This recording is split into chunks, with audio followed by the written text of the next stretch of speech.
इथून तळ हातापर्यंत दुखत होतं आधी, चमक भरली होती आणि काल काल तर इथपर्यंत आली, म्हणजे दुखत होतं ते.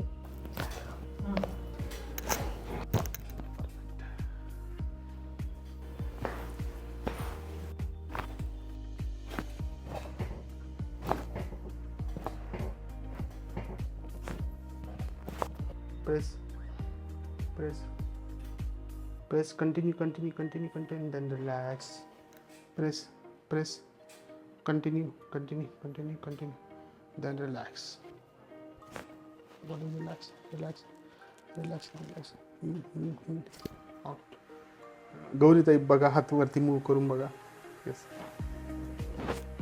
रिलॅक्स वाटतंय एकदम. चालून बघा. बेटर. हो, ओके.